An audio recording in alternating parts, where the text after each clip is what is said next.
Hello and welcome to episode 4 of my Minecraft Feed the Beast Monster tutorial Let's Play series. This episode is going to be on doubling our ores, making our first power leap, even if it is a tiny step, by using a more economical power source than the furnace, and lastly a tour of what I've been doing. And that's not necessarily in the order of what I'll be doing this episode, but you'll see. So then, first off, just to mention, before I ever go exploring, I always make a sleeping bag which I use to skip the night time when out roaming, because obviously if I get a long way away, and I did manage to find a village over in that direction, and I know what you're saying, well, why didn't you take us with you, Gamester? Well, because I didn't want you having a go at me if we were out roaming for 10-20 minutes and not finding anything. So I wanted to find some things for us to go visit before I go do that anyway. So I've been out roaming, found a village over there, but I'll take you over there eventually and show you it. Now, you'll notice my progression path was to start by building this rudimentary base to keep me safe. Then I went down mining, because without starting ores couldn't do anything. So the mine was next. Then the next thing, of course, is got to be food. So I've planted some crops here, done a few there. The reason I've done the wheat is so over here you'll see I've built just a startup animal pen, if you like, for my cows. Why cows? Because I need leather, and also the meat will come in handy for eating. But leather because I want to make a backpack soon, and of course I need leather for that. And in order to feed the cows, I needed the wheat to breed them with. So that's was my next objective. So you can see I've built that little 2x little animal pen there. I'll be expanding it to much bigger. Well, actually I may keep it the same size and set up a farm, an automation there. So it has to be a certain size for the automation. So that's what I've been doing out here. You can see I've been digging away a bit of the land there to give myself a bit more room. I've created this farmland. I've been breeding the cows. So that's the food side of things, to keep me fed and keep me in leather for when I eventually get to leather. Okay, now to show you down here. So in here you'll see that I've expanded a tiny bit more, not too much, made some more chests. And what I do is, just to show you, the first chest I keep all of this seeds and foods in, and woods, so they're handy. The next chest I keep the ores, the next chest I keep the gems. Oh, and I found my first ender pearl, but I'm going to show you where I found that. Now, with ender pearls in Monster, that is unlimited ender pearls now, which is good. I mean, I can go out, I'll go out and kill an enderman so I can show you killing them to get ender pearls. But there's a fantastic method, because we'll be using loads of ender pearls. There's a method I'll be showing you to generate more ender pearls, although we'll probably find loads whilst adventuring. The next chest I put all of the different types of materials that you get while mining.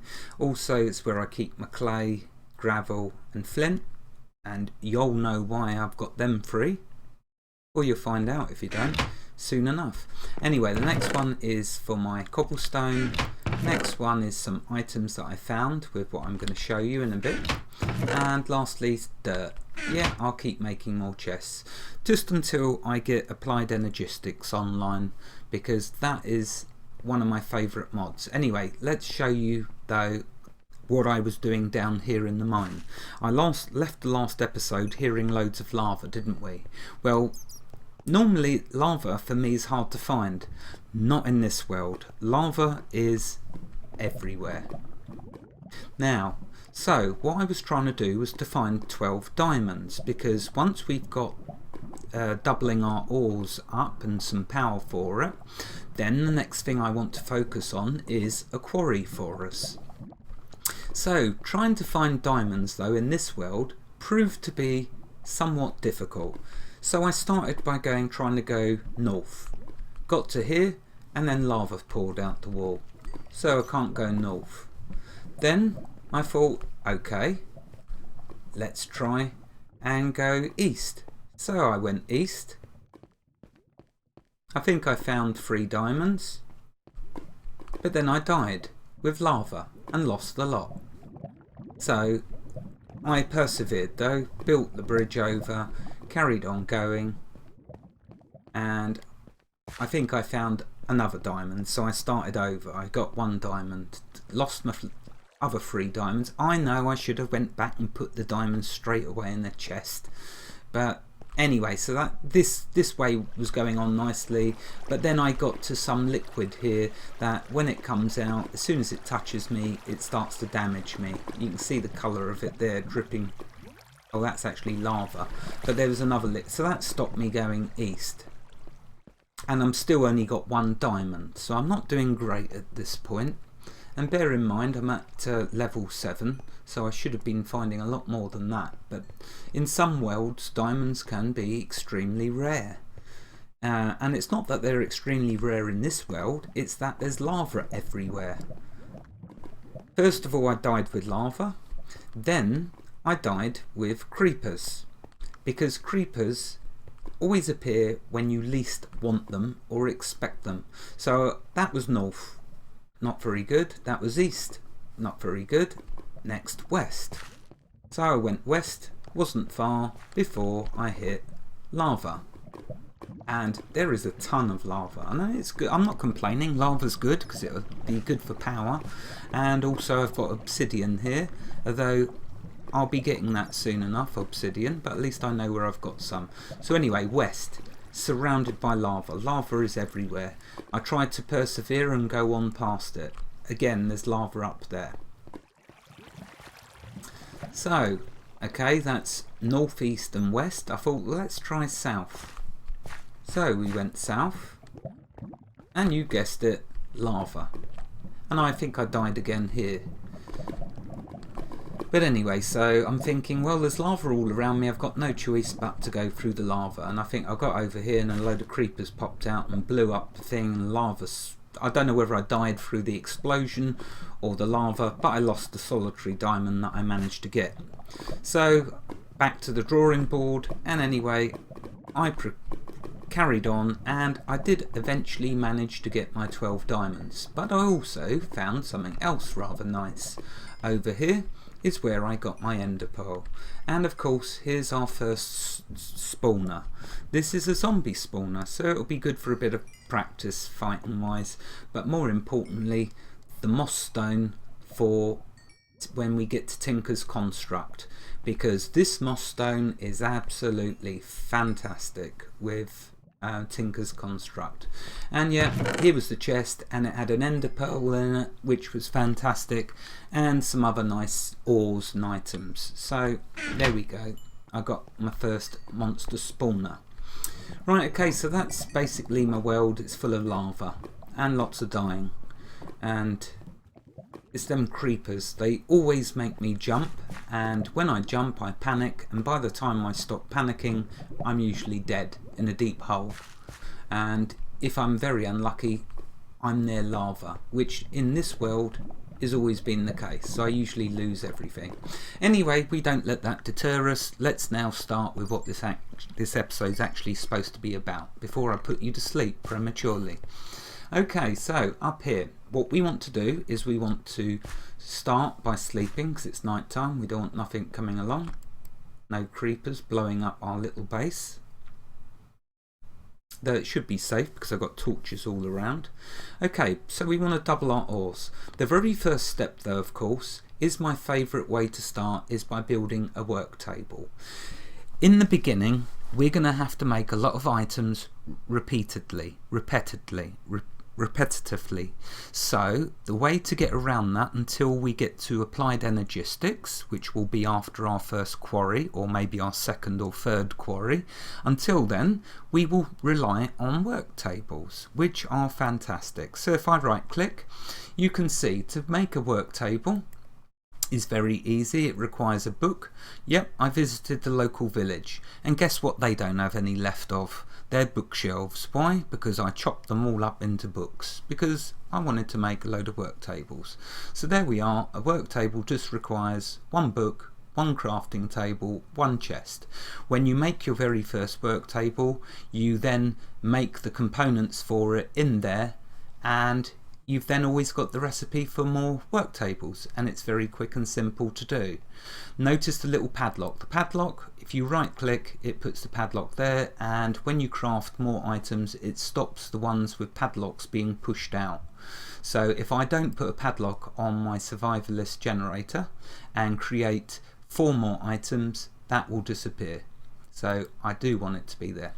Okay, so the work table was the first thing we needed. The next thing we needed was a form of power for doubling our ores. So the best, in my opinion, the best item to start with for power is the survivalist engine, which just requires 2 redstone, easy enough to get, a furnace, a piece of iron, and some cobblestone, so really easy to make.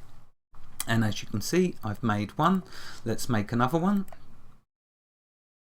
Oh, what am I short? Oh, the furnace. So let's quickly make a furnace, or 2, or 3, or 4, or 5. Put them in there. Go back. Let's make the survivalist. And oh no, I haven't got no iron.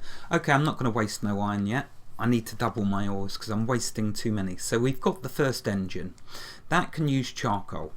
Okay, so we move along to the next work table.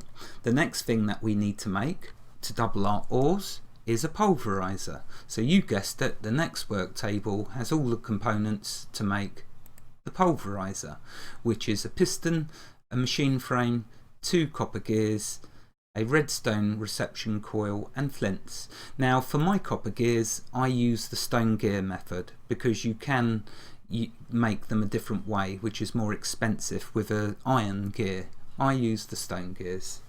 So there we are. That's the next thing, was the pulverizer. This will double our ores. So I've made one of them. And again, when you put them in the work tables, you've got all the recipes, so you don't have to figure out all what they are again. And when you're looking at over 300 different items, it can get a little bit of a pain, so that's why I like using work tables. So there we are, we have a pulverizer. And the last thing we needed was, of course, a redstone furnace. So I've made one of them. And again, most of the components that are in the pulverizer's work table. The only thing additional I needed was the bricks, which of course are made from 4 bricks. Of course I should have put the brick recipe in there, but you make bricks by putting them in the furnace, so that's how you get the bricks. And that's how you get the redstone furnace, using the same components as the pulverizer, all except the bricks.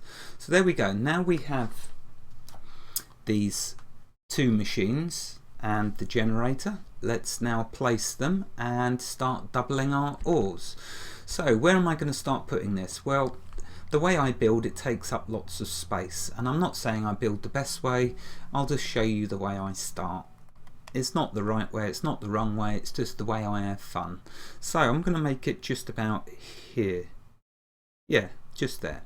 So I'll dig there, and actually before digging that one away, what I'll do, no, that is right, let's dig that away. Okay, and what I'll do, let's put the first generator there. Okay, now I will put my pulverizer on top of that by shift right clicking. The next thing is I will set its input and outputs. So at the moment I don't have enough iron, but I'll be using the top for the input. I'll turn off that one, turn off that one, and keep the output for there. And then if we look at this, you can see from the top I'm going to put a hopper to put the materials in, and in the back what I will do is come over here. This is the beauty of the work table. Just click chest and make 2 chests. How lovely and simple and quick was that? Then what I will do is put my 2 chests there. That way, once I've got the hopper, it will feed in up to 5 stacks for me, and they will automatically be put in the chest for me. Now, so we've got a survivalist engine, so what I will do, let's put some charcoal in. Notice that the charcoal will last for nearly 27 minutes, 1 piece, so that's how incredibly economical the survivalist generator is. 1 piece of charcoal will last me nearly half an hour. How fantastic is that? So of course now we're getting power to our pulverizer, so we can start doubling our ores, and we're in a sorry state with the ores at the moment, but what I need is some iron, so let's quickly put some in there. And that will, because it's hardly got any power, that's why it's so slow, because I normally put 3 or 4. I will put another generator this side, another generator that side, so I'll have 3 generators around this. And what I will do is I will be putting the furnace just there, but I'll place a, let's make a generator. Now hopefully this isn't, oh there we go, we got 2 pieces of iron.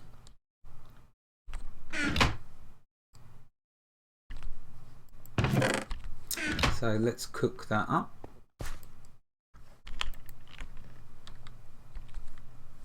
It's going to be very slow to start with. We're very limited obviously at the beginning, but it will get much better. Well, let's put that there. Now between these I will put a generator, but what I will do is quickly set up the configuration again. So oops, at the top it feeds in.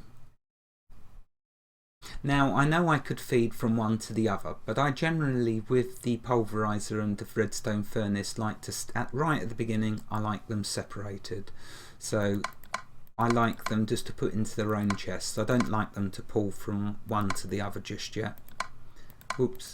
So there we go. So it'll pull from the top and push out the back, as denoted by the blue and orange. So I need 2 more chests. Okay. There we go. Let's put them down. Okay, so let's have a look if we got any more iron. Yeah, we got 4 more. Cool.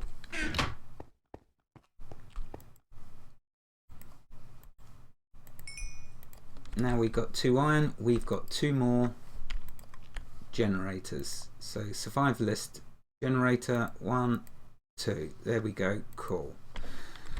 Right, now we're going to speed things up a bit just by placing these down. Put 1 there and 1 there. What I'll do is I'll take half of that out. Then in this one I'll place half, and in this one I'll place, oops, it'll help if I click the right thing, and in there I'll put that. Now of course now we'll give this a bit of boost, enough of a boost to keep it ticking over, and once it's finished I'll let it just fill up with power. So okay, we now have power for our furnace, so in future now we don't have to use, these have now become redundant because we can now stick with using our redstone furnace instead. Okay, so that is doubling our ores, and that is now turning the doubled ores into ingots at a very economical rate, because as you can see these generators just last for so long off of the charcoal. Okay, now I didn't realise I'd be able to show this so quickly, to be honest with you, but I guess it doesn't have to go for 30 minutes each episode, but that's got me to this stage that I'm now ready to progress to the quarry, because if we take a look in my gem box, you'll see I've got the 12 diamonds that I need to start a quarry. So I will make the quarry the next episode. I just wanted to give you an update on what I've been doing and my progression path. So know for now I will be gathering more ores and doubling them up, turning them into ingots in preparation for building our first quarry, which will be the next episode. Wherever you are in the world, God bless you and keep every last one of you safe. Thank you for watching and have a fantastic day. I hope you enjoyed this episode. Goodbye.